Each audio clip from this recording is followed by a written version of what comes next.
All right, so as you all know, there was a big day the other day when Trump was found guilty of 34 crimes. He is now a convicted felon. This case, of course, was about the hush money payment to Stormy Daniels. But more importantly, that actually isn't the core of the case. The core of the case is the fraudulent reporting of that money. It was a campaign expenditure. It wasn't filed as such. And so jury of his peers said, hey, dog, not only are you guilty, you're guilty of every single charge against you. So that was a wild day. We covered it at the time. I immediately hopped on to make a video the second we got the results of that. And a day or two later, Biden gave a press conference. And, I'm sorry. Actually, I'm wrong. This was a day later for sure. And it was Biden came out to give a speech on the Middle East. And this was what we just talked about in the previous segment. He was basically saying to Israel, like, hey, here's the peace deal, sort of wrap it up. He pretended like Israel proposed it and they were going to give it to Hamas, but in reality, this is very similar to a deal Hamas had previously proposed. And Israel came out afterwards and said, we're going to do the total destruction of Hamas before we do any of that. So it's very confused. It could be Biden doing a little virtue signal, pretending like he's against the war, posturing against the war yet again. But in reality, nothing may come of it. But anyway, I digress from that. That's not the point of this segment. The point of this segment is on his way out, he was asked by reporters, hey, man, did you have anything to do with this Trump case? And his reaction is pretty cryptic. Let's watch. Thank you very much. Mr. President, can you tell us, sir, Donald Trump refers to himself as a political prisoner and blames you directly. What's your response to that, sir? Do you think the conviction will have an impact on the campaign? We'd love to hear your thoughts, sir. Should he be on the ballot, sir? Little sly grin there from Biden as he's asked a question by Kelly O'Donnell. All right, one more time. Mr. President, can you tell us, sir, Donald Trump refers to himself as a political prisoner and blames you directly. What's your response to that, sir? Do you think the conviction will have an impact on the campaign? We'd love to hear your thoughts, sir. Should he be on the ballot, sir? So for everybody just listening to this podcast style, what he does is he walks away from the podium. When he hears the question, he turns around and gives like a shit-eating half grin and then continues to walk. And it looks like he considers saying something, but he doesn't say anything, and then he walks off screen. So, of course, this is a Rorschach test, right? Like, that's what this moment is. It's a Rorschach test. And all the people on the right are looking at it, and they're going, see, this is a political witch hunt, and Biden's behind it, and see, that's why he's giving that face. That's the face of a guilty man, and he knows that, and he won't say anything, but you can see it in his eyes, and you can see it with the grin, and see. And then, of course, Democrats are saying that his reaction is more, it's almost like amusement. Like, really? You think I have anything to do with this? Fucking Alvin Bragg. So what? When Trump faces like crimes in New York City or he faces crimes at a state level, you think I'm somehow pulling the puppet strings in all these individual cases against him in all these respective cities and states? That seems to be, what the Democratic interpretation is. And look, what's my perspective? I definitely agree more with the Democratic interpretation. Definitely. Because, look, you can't have it both ways. You can't say Biden is senile and bedridden and he has dementia and they need to, pump him up full of Adderall and all sorts of uppers in order for him to go out there and give a speech. It can't be that and then also be, actually, no, he's a malicious, nefarious puppet master who's a Machiavellian genius and he's pulling all the strings behind the scenes and he orchestrated all of it. You can't have it both ways. You have to pick one or the other. And look, my perspective is he's definitely more of the senile, demented old man. He's clearly fucking sundowning. I think it's clearly true. He needs to be pumped with a bunch of uppers in order to get out there. By the way, I also think Trump takes uppers, and there's a lot of evidence to that effect. I definitely think that's closer to true, and I definitely think the look is more like what a ridiculous question that is. That I would somehow be involved. There's so many fucking charges against him and so many different cases against him. Even if he wanted to orchestrate all that, he can't fucking do that. So I think that's the reality. Now, by the way, how should Biden handle this? Look, I'd go a lot harder on this fact. You know damn well that if Joe Biden became a convicted felon, Donald Trump would be out there and in every single speech, he'd be, my opponent, the convicted felon, the guy who committed 34 crimes and was found guilty on every single one. That guy, the one who shouldn't even be able to hold a job at a Walmart, folks. Shouldn't even be able to hold a job at a Walmart, and he thinks he should be president of the United States. Please. Oh, please. Like, he should hammer home a lot more. He should talk about it all the time. He's doing this weird, like, political high road thing where it's like he's just letting the shit play out with Trump and going along and doing his own thing, like he gave a speech on Israel here.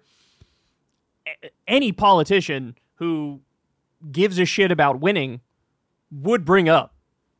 He was charged with 91 crimes. He's already guilty of 34. Now there's a total of 88 because they dropped a handful of them, I think, vis-a-vis the Georgia case. Just bring it up. Bring it up. Talk about it. Because, look, I think this is something that is normie repellent. I do. I think this is something that any independent, any moderate, any center-right person, I don't think people want to vote for a convicted felon. I don't think they want to do that in America.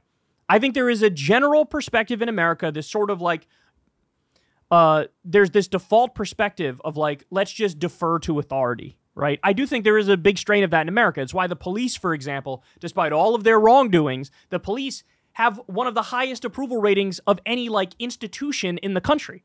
Because people have a general, hey, respect authority kind of thing going on about them. So I don't think they want to vote for a convicted felon. I would fucking rub his face in it. That he's a convicted felon. I would rub his face in it. I do it all the fucking time. And the question that I would ask, and I ask you guys this all the time, but I think Biden should ask people this, is look, he's got 88 charges. 88. You tell me, is every single one of them complete and utter bullshit? And if it is, walk me through how each and every one is total bullshit and wrong.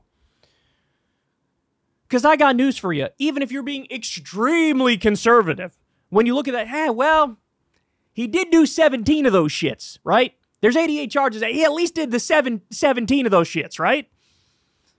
Because that's the reality of the situation. Guys, yes, he's been charged with 91 overall, right? Now that's been dropped to 88, like I said. But he's also gotten away with so much fucking bullshit throughout his entire life. We all know this. Trump University was a total scam. It was a total fraud. He was sued by a lot of the people who fucking went to it. They used classic scam tactics of upselling when they went there. They promised things and they didn't deliver on those fucking things. He ended up having to pay millions of dollars out to some of the people who sued him. He settled with them out of court. And then, there was probably like some sort of NDA or non-disparagement clause that they signed on to when they got their payment. But he had to pay out millions of dollars over that.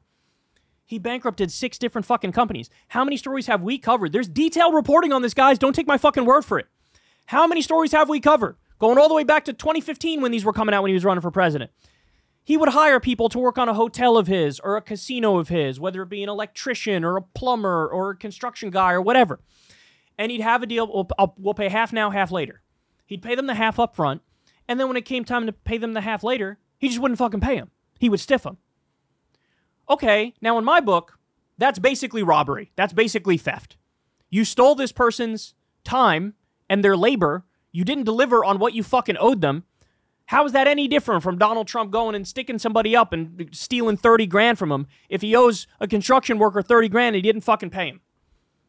Guys, we just got a new story about this exact thing. One of the people who worked on The Apprentice came out, and he told the story about how Trump apparently used the N-word behind the scenes, but there's actually a bigger story embedded within that story, which is one of the days that The Apprentice was filming, they were at a Trump golf course in New York. And so they were taking, camera shots of the clubhouse, because the clubhouse is apparently gorgeous. It's beautiful. And the architect of the clubhouse was there.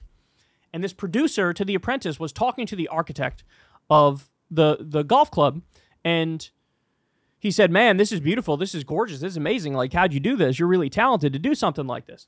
And the guy said, thank you. Yeah, a lot of hard work went into this. But then he said to him, but, I never got paid for it. And the producer was like, what? What are you talking about?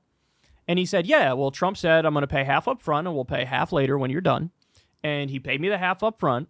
And then when I was done, he never paid me the second half. He stiffed me. And from my perspective, I knew if I take him to court, that's going to cost me so much money that I would actually end up probably losing more money even if the court decides, hey, he needs to pay me for the rest of the clubhouse. So I just took it. right? I got the half up front. I just took it. I ate the loss type thing. There's a million stories like this about Trump. This guy doesn't give a fuck about you. He doesn't give a fuck about his own people. It's all about him. And so, again, if I'm Biden, I'm reminding everybody of every little crime he's ever committed. Because he's done a fucking lot of them, man. And this is a very weird approach that he's taking. You know? Very weird approach. But anyway, tell me how you think Biden should handle it. By the way, this is something that did sort of resurrect any chances Biden had, right? I think Trump was the favorite there for a little bit. Biden has really been struggling in the polls. But now with this, here, I'll walk you through the numbers. We actually have the numbers here. This was done in April, to be fair, okay? Because post-conviction, we got some other numbers on that in a second. But if Trump is convicted of a serious crime, the numbers change in the race to Biden at 45%, Trump at 36%. That's a 9-point lead for Biden. That would be his biggest lead maybe ever against Trump, or at least in this election cycle. So this really helped resurrect Biden's chances. 4% of Trump voters say they won't support Trump if he's convicted. Another 16% said they would reconsider supporting him. So 80% who supported him before the conviction say, I'm going to stick with him after the conviction, which again means 20% are sort of, maybe I will, maybe I won't. 4% say I'm not at all. Again, this one was done, to be clear, before we actually got the conviction, but this is what the number showed. All right, now we have this. 49% of independents think Trump should drop out of the presidential race post-guilty verdict. This one was done after the conviction.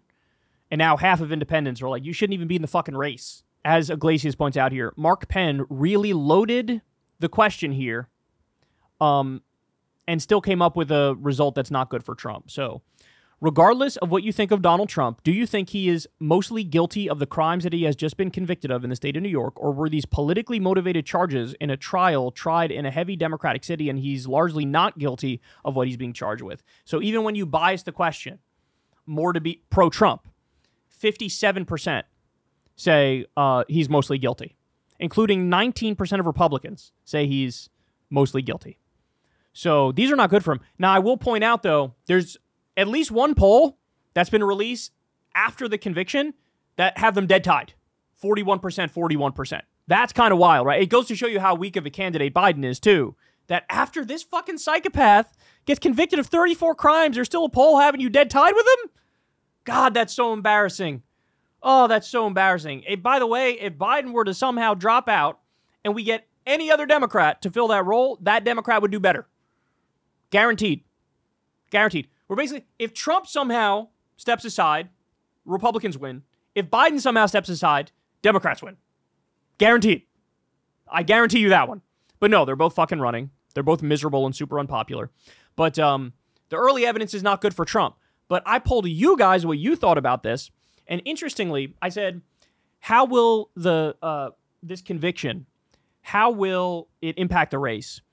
And I had like, probably hurt Trump, probably help Trump, or basically it stays the same. And the one that won was it'll probably stay the same. So in other words, this will wear, whatever's happening right now in terms of the numbers, it'll wear off, and we'll be right back to homeostasis. We'll be right back to the status quo. Whatever it is, it is.